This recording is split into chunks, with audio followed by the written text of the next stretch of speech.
All right, today we're gonna fill your brain cavity full of all the information we can about saw blades. Now, saw blades are one of those things that it's a buy once, cry once kind of situation. The difference between high quality blades and low quality blades is so substantial that it's just not even worth it to buy low quality blades, because you buy 2 or 3 of them, you already spent more than a high quality blade, and high quality blades are resharpenable, and they make a massive difference just in the way that they're made. So today I want to talk to you about the different types of saw blades. I've CAD modeled all the different types of saw teeth. We're going to go through them. We're going to talk about the difference between a good quality blade and a low quality blade. I'm going to give you some buying advice and really kind of show you what's out there, what you can do on a budget and what you can do if you just had your whole dream list. And we are going to talk about how each saw blade is best used. So let's come on into the bench and get into this thing. Okay, so first let's talk about the anatomy of the blade. And these are these really cool new blades from CMT. It's their chromium line, which I've had the pleasure of getting to test. They're pretty awesome. We'll talk more about those later. Here's how a blade works. You have a tooth and a gullet. A high quality blade is always going to have a carbide tooth that is resharpenable. You'll see that a lot of them will print the angles that they were sharpened to for whoever is resharpening them, which makes it a lot easier to get your blade sharpened. They will have a sound dampener in them. So this is a sound dampener. And what that does is it cuts down on noise, just like it sounds. It has these heat expansion lines here. These are also laser cut. And when a blade is spinning very fast and for a long time, let's say you're cutting a lot of materials, it heats up and it likes to expand. And this allows the blade to expand safely and keep its accuracy. So that is a very important part of a good blade. In fact, here is what a cheap expansion saw it looks like. It's just, this is a stamped blade. They just stamp them out. They aren't CNC made, and they just stamp these holes and fill them full of copper so that it can expand and contract. Now, when you talk about the teeth, there's 3 basic types. We'll get into some more specialty blades here in a second, but this is a general purpose blade here. This is a straight ripping blade here, and this is a crosscut blade. Now, what are the differences? So when you look at a ripping blade, it has what is called a flat top grind, FTG. It means, and by the way, these are all to scale. I took a lot of time modeling and cutting these out. It just has a flat top tooth, which is why anybody who's ever tried to cut splines with like a general purpose blade or a crosscut blade knows you get that line in the middle that creates that little gap. That's why. And it's because you get this profile. These are the 2 teeth that are on the general purpose blade. This is a 30-degree angle, and then it splays out a little bit. We're going to talk more about rake angle here in 1 second, but these are what the teeth look like. And so when you put them together, this is how they're going through your piece of wood. So if you're not cutting all the way through the depth of your board, let's say you were cutting a groove or something, you're going to get this shape left in your board. Same thing with a crosscut blade. Now, there are some 50-tooth blades that are general purpose called alternate tooth bevel raker. There's an R after it. And what will happen is they'll add in 5-tooth clusters. You'll have 2 of each of these teeth that face either way, and then they'll put in 1 flat top grind blade, and that ends up cutting the groove. That's a ATB-R with a raker. So when you look at the amount of teeth on these blades, the least amount is going to be your ripping blade. And that's because ripping is easier, but you're removing more material over a longer distance. And so you need these massive gullets in here to be able to clear the sawdust. And the way that clearing the sawdust works is, let's say this is your blade entering the cut. Now, when it removes this material, that sawdust needs to go somewhere. And so these gullets help reduce heat and burning, and also removes this material. So as you spin through the cut, watch what happens. It just carries it out like that. And so that's what those gullets are for, and the less teeth you have, the bigger those gullets are, because with more teeth, obviously each tooth is doing less work, and so it needs to remove less material.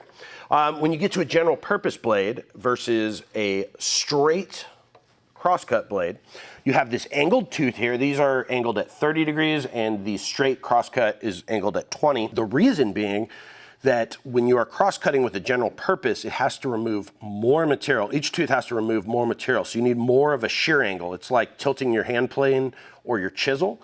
That's a shearing cut because you're going across the fibers, so it needs to be a bigger angle. But when you have more teeth, typically a straight crosscut blade is going to have 60 to 80 teeth. probably more towards the 80 side. A general purpose blade is going to have 40 to 50, and a ripping blade usually around 24 to 32 teeth. Both general purpose and crosscut are going to have that ATB. Some cases you can get the ATB-R, alternate tooth bevel raker, and then a straight ripping blade is going to have the flat top grind. Now, what makes them important to have separate? Why would you have different blades? Now, of course, I always recommend that someone starts with a general purpose blade. That's going to be great. But when you get into finer cuts and you really want stuff to be glue ready and perfect without burns, it is certainly nice to have a ripping blade and a crosscut blade separate. I mean, it does make a difference. But when you're doing milling and getting lumber down to size, there's no reason you can't just have a general purpose blade in your saw at all times and get all that stuff ready. And then, you can do your finishing later with sander or that kind of thing. But if you are doing like fine parts that you really need to be perfect, it is certainly great to have both. When you talk about the quality of cut, there's some differences. Now, this angle here that you see in this tooth, that is called the rake angle. Now, it is much heavier with a ripping blade because you need to remove more material over a longer distance. And so this one here is, I believe, at 20 degrees. Yeah, 20 degrees. Your general purpose blade is going to be at 12, and then your crosscut blade is going to be at 10 degrees. The rake angle is the angle away from center, and as it angles forward, that cut will go faster and remove more material. And as it angles back, it's going to be a much cleaner cut. So when you're ripping, you're just looking to rip down the edge of the board and then glue those edges together. But when you're cross-cutting, you need that to be a really clean, fine cut, because as you exit out of the fibers, there's more chance of tear out the more aggressive that cut is. So you can see the angle on the crosscut blade is very, very low. Now, when you look at a dado stack, the teeth you can see are almost angled straight up. I'd say close to a 0-degree rake angle, if not a negative rake angle, which you'll see on some miter saws. I'll show you in a second. The reason it's like that is it's removing so much material, and usually when you're cutting with a dado, you're obviously not going all the way through a board, so it needs to be precise. It needs to have a flat bottom. It's going to accept, another piece of wood into it, or you're creating a groove for some other reason, or a rabbet. It's going to accept another board. That needs to be accurate. It needs to be flat. It needs to remove all those material. And you see they have these massive gullets for removing material. Now, when you talk about a very low rake angle, this is the 12-inch blade out of my miter saw.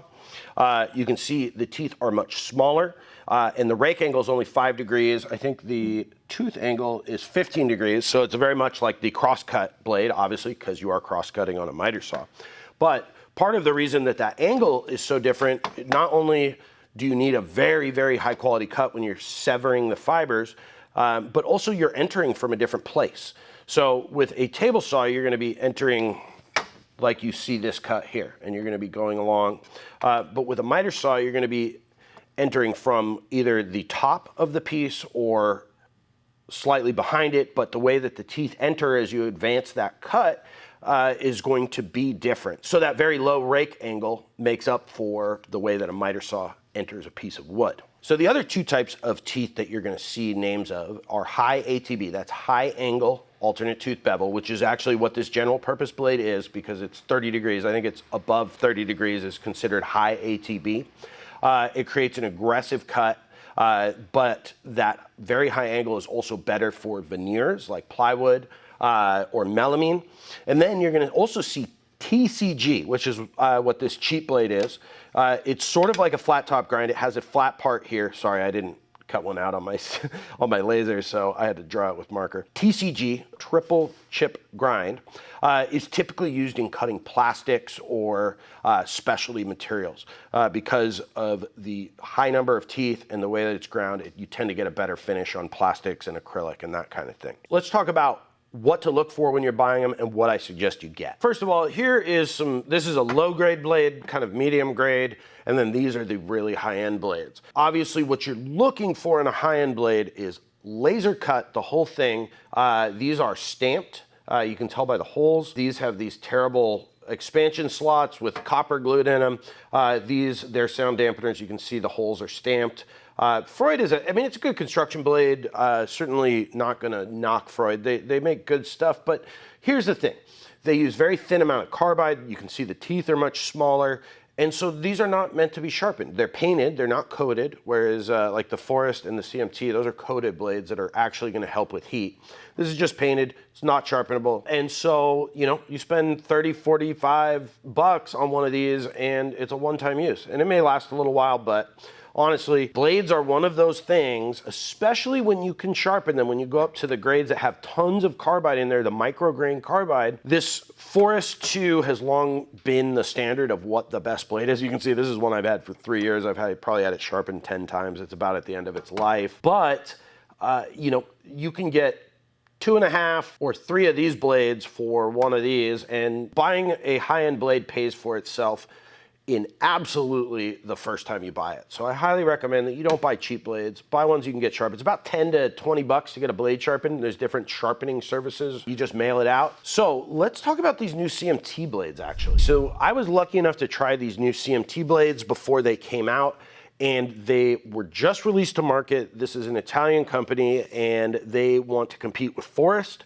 And let me tell you, these are absolutely incredible. I've been using them for a month. I love them. The things I love about them, they're super quiet. They don't heat up. I have not been getting any burn marks on my wood. The teeth have a ton of micrograin carbide in them, which is really, really important for sharpening. But they also have a specialty coating on them like Bits does, so they last longer between sharpenings. Then when it comes to price, they are normally about 30% cheaper than Forest, but right now, until the end of this month, they are, because they just released it, they're offering it for, I think, another 30 to 40% off of their retail price. And I have a code down below that you can enter and get another 10% off. So basically, for the cost of a cheap Home Depot blade, you can get these incredible resharpenable blades. And they're just dynamite, guys. You know, I highly recommend them, and you know when I recommend something, I mean it. I've never recommended something that I didn't fully use and love myself. So if you're looking to pick up the craziest deal ever for a saw blade, you can get these for so cheap right now. I'll link them down below. Now let's talk about which ones you should get. So these are all full kerf blades. They do have thin kerf versions, which if you have a very underpowered saw, I would recommend going with a thin kerf. Make sure you pick up a blade stiffener. It makes a big difference. You won't get those wobble marks in your cuts. So grab a blade stiffener if you're gonna get a thin one. Also too, because they have a special coating on it, I recommend picking up some of this CMT blade cleaner. It's like pretty cheap, 10 bucks or something, and it'll last you the rest of your life. And it helps because it doesn't, like Simple Green sometimes can take off those specialty coatings. But if you don't want to buy it, just test with some Simple Green and make sure it's not rubbing anything off before you spray your whole blade. Now, the order that you should get blades, obviously, general purpose is great. I use general purpose a lot, especially if I'm doing tons of milling or I'm just doing a bunch of rough work. General purpose is great. And then you get into the 2 other blades, which is ripping and crosscut. Now, I definitely would recommend getting, if you would only get one, get ripping. Holy Toledo. Does those bigger gullets and less teeth make a difference when you're ripping? You'll cut out any burning that you've had. It runs so much cooler. In fact, little tip, if you're still getting burning, raise your blade up a little bit because these gullets also bring air into the cut, and the more air, the more that it will cool your cut. Now, you don't want to go too high because then you start to get into unsafe territory, but if you raise it so that you put the gullet just above the wood, it really, really helps. And then crosscut is amazing. All of these extra teeth make a massive difference when you're severing grain. No more tear out. Absolutely great. And then, you know, this is a miter blade. I recommend them if you have a miter saw that you use a lot. I personally don't use my miter saw all the time. I prefer to use my crosscut sled, and I'll use this blade here. But if you do have a miter saw that you use all the time, a good dedicated miter blade is not a bad thing to have. Especially right now with the pricing that they have until the end of April, guys. It's like a no-brainer. I mean, for the price of a cheap blade, you can go to get these very, very high-end Forest-style blades. So that's my buying advice. Those links are down below. Guys, thank you so much for watching. I love these knowledge dump videos. These are one of my favorite types of videos to do because it's fun for me. I always end up learning a little bit because I'll dive a little bit deeper than my personal knowledge. And so, you know, there's new little teeny tips and tricks that I pick up. But it's so fun for me to do these educational type videos. So if you want to support the channel, please head over to the Katz-Moses store, pick up a dovetail jig, a stop block, or a t-shirt. Thanks for watching, guys. Stay safe in the shop. Have a wonderful day.